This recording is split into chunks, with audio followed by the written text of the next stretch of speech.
আমি অন্তর থেকে চেয়েছিলাম যেই মেয়েটা এত দুঃখ নিয়ে বসে আছে, যাকে দিন রাত এত অপমানিত, এত অবহেলিত হতে হচ্ছে, এমনকি বিয়ের পিঁড়ি থেকে তাকে উঠে চলে আসতে হয়েছে তোমাদের জন্যই তো, সেই মেয়েটা একদিন ঘুরে দাঁড়াক। আর মানুষ কিন্তু তার কাজের মাধ্যম দিয়ে ঘুরে দাঁড়াতে পারে চান্দ্রী। এমন নয় যে ফুলঝুরি গান গাইতে পারে না, আর এমনও নয় যে ফুলঝুরির গান পাতে দেওয়ার মতো নয়। লালন যদি গান গাইতে পারে তাহলে ফুলঝুরি কেন গান গাইতে পারবে না? আমার মনে হয়েছে ফুলঝুরি গান গাইতে পারে, তাই আমি ওকে শিখিয়েছি। আর গানটা না আমি তোমার থেকে একটু বেশি বুঝি চান্দ্রী। না না বড় বৌদি, মেজ বৌদি সবকিছু সবার থেকে অনেক বেশি বোঝে, আমরা কেউ কিছু বুঝি না। এই তুমি আমাকে ডিস করছো, তুমি আমাকে বিদ্রোহ করছো। কেন চুপ করবো? কেন চুপ করবো? মা কেন চুপ করবে বলো? কেন তুমি মাকে সবসময় চুপ করতে বলো? আমি তো জানি না কেন বলছো। মানে মানে আমার মা দিনের পর দিন অপমানিত হচ্ছে বাড়ির সবার কাছে, যারা আমাদেরকে অপমান করছে বাবা রোজ।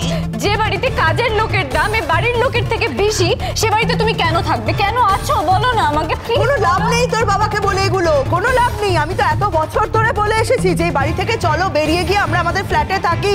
শুনেছে তোর বাবা? কোনোদিন শোনেনি। তোর বাবা এখানেই থাকবে, আমাকেও তোর বাবার সাথে এখানেই থাকতে হবে, এখানেই সবার কাছে অপমানিত হতে হবে, পচে মরতে হবে। প্লিজ চুপ করো। সে কি, আমরা তো কেউ তোমাকে এখানে থাকতে বলিনি। তুমি আছো নিজের ইচ্ছেতে। তোমার স্বামীকে বোঝাও, এখান থেকে চলে যাবে, বোঝাও তাকে। আমরা কি করব? তোমার যদি আমাদের সঙ্গে থাকতে খারাপ লাগে তাহলে চলে যাবো, থাকছো কেন এখানে? তবে আমি আমার ছেলেদের যেভাবে মানুষ করেছি, তারা কিন্তু এই বাড়ি ছেড়ে যাবে না। হ্যাঁ, আপনি জানেন তো সেটা, আর সেটা জানেন বলেই এটাকে আপনি তুরুপের তাসের মতন করে ব্যবহার করছেন। আপনি না একজন সাংঘাতিক মহিলা। খবরদার মেজো মামি।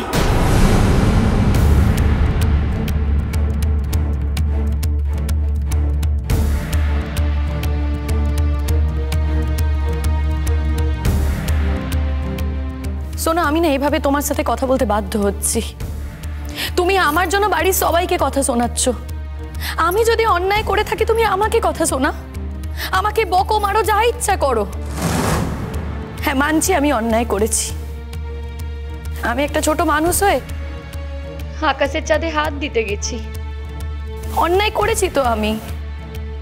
আমার তো উচিত হয়নি না ওই বড় লোকদের আলোর মধ্যে যাওয়া। আসলে কি বলতো, আমার অপমান দেখে না যারা আমাকে ভালোবাসে, এই বাকিরা, তারা কষ্ট পেয়েছে। তাই আমাকে এই সুযোগটা করে দিয়েছে। হ্যাঁ, ছোট মামু না থাকলে হয়তো আমি স্টেজে উঠতে পারতাম না, কিন্তু তার জন্য তুমি দিদাকে যা ইচ্ছে তাই বলতে পারো না মেজো মামি। ফুলঝুরি, প্রথম কথা আমি তোকে কোনো সুযোগ করে দিইনি, সুযোগ তুই নিজের যোগ্যতায় পেয়েছিস। হ্যাঁ, যোগাযোগ সবার লাগে, লালনের লেগেছে। চড়ি লালনের জন্য বহু দরজায় দরজায় ঘুরেছে, অনেকের কাছে গিয়েছে। আমি তোর জন্য ঘুরেছি। দেখ ফুলঝুরি, আরে আমারও একটা অতীত ছিল। আমি সারা জীবন ভ্যাগাবান্ডের মতো ঘুরে বেড়াতাম না। আমার কিছু ভালো বন্ধু বান্ধব আছে যারা আমাকে ভালোবাসে, আমাকে ভরসা করে, বিশ্বাস করে আমাকে। তাদেরই একজনকে বলেছিলাম যদি তোকে যোগ্য মনে হয় তাহলে যেন তোকে একটা চান্স দেয়। ওরা তোর গান শুনেছে, তোকে যোগ্য মনে করেছে, চান্স দিয়েছে, দ্যাটস অল। এখানে আমার কিচ্ছু করার নেই। কিন্তু এবার আমি তোকে একটা কথা বলবো ফুলঝুরি, একবার যখন ঘুরে দাঁড়িয়েছিস, এত সহজে লড়াই ছেড়ে চলে গেলে চলবে না। তোর আরো শো আসবে, আমার কথা মিলিয়ে নিস। এই তো সবে শুরু, তুই দেখ তোর কথা শো আসে এবার। আরে লালনের সঙ্গে তোর কি আছে বল? ওর গান একরকম, তোর গান সম্পূর্ণ ভিন্ন রকমের। ওর সঙ্গে তোর কোনো লড়াই নেই, কোনো কম্পিটিশন নেই। ফুলঝুরি, তোর কম্পিটিশন তোর নিজের সঙ্গে। আমরা সবাই তোকে নিয়ে চ্যালেঞ্জ নিয়েছি, আমাদের প্রতি দায়িত্ব আছে তোর। তুই এত সহজে পালাতে পারিস না। সব থেকে বড় কথা কি জানিস? তুই বাড়িতে বড় বৌদির মতো মানুষ পেয়েছিস যে তোকে ভালোবেসে যত্ন করে গান শেখাবে।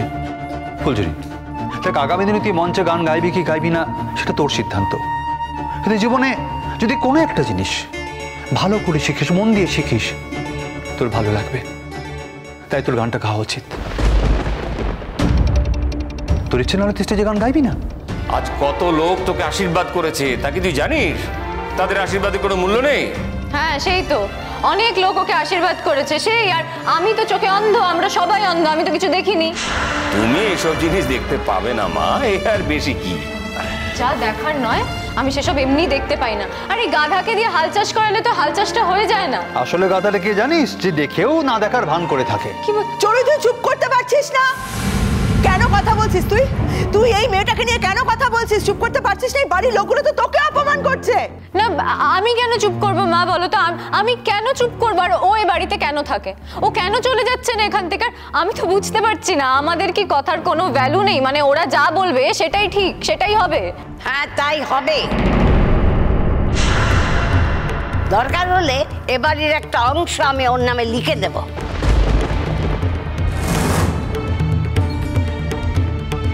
তোমরা যদি এভাবে আমাকে রাগাও না, এটা করতে আমি বাধ্য হব। আমিও দেখব, আমিও দেখিয়ে দেবো যে বাইরের মেয়ে বাড়ির মেয়ে হতে পারে কিনা, বুঝেছো? দিদা, এসব তুমি কি বলছো গো? এই জন্যই তো তুই এখানে পড়ে আছিস। হ্যাঁ সব জানি আমি, তুই বুঝে গেছিস যে ঠাম্মার কাছ থেকে কিছু না কিছু তুই পেয়ে যাবি, না পেলেও তুই নিজে আদায় করে নিবি।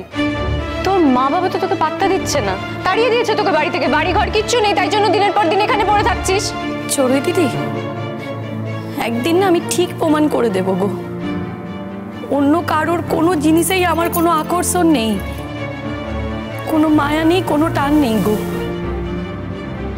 আমি এখানে পড়ে আছি দিদাকে ভালোবেসে, বাকি সবাইকে ভালোবেসে, আর কোনো কিছুই আমি চাই না গো।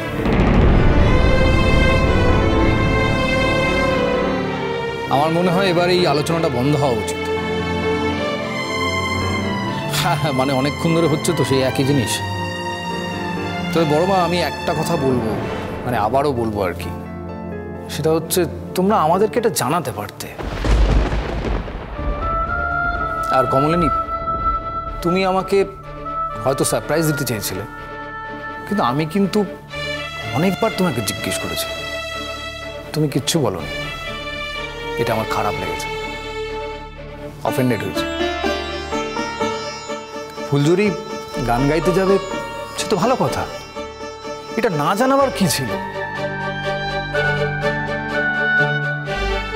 হ্যাঁ, তোদের কি মনে হয় যে আমার মায়ের একার এত ক্ষমতা আছে যে ও গান গাইতে যাবে আর একাই সেটা আটকে দেবে? আমার কিন্তু মনে হয় না সেটা।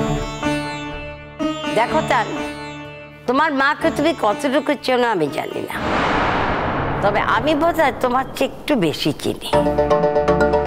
এক তো অনেক বছর সংসার করছি তাই, আর আরেকটা হচ্ছে আমার বয়স হয়েছে, মানুষ চেনার শক্তি আমার অনেক বেশি। তাই বলছি, তোমার মা যদি জানতো না যে ফুলঝুরি গান গাইবে, তাহলে কিছুতেই সে জিতে দিত না, তুমি জেনে রাখো।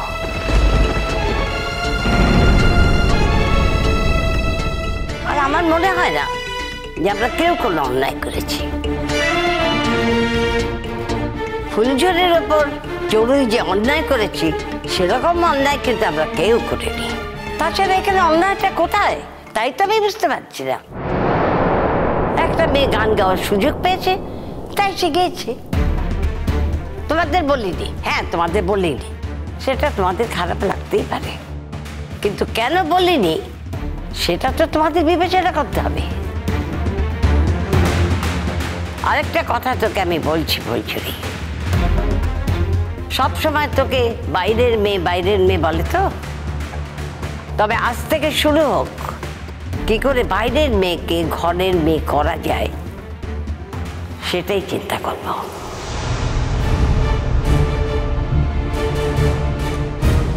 আমি কিন্তু এই কথাটা সবার সামনে বলে রাখলাম।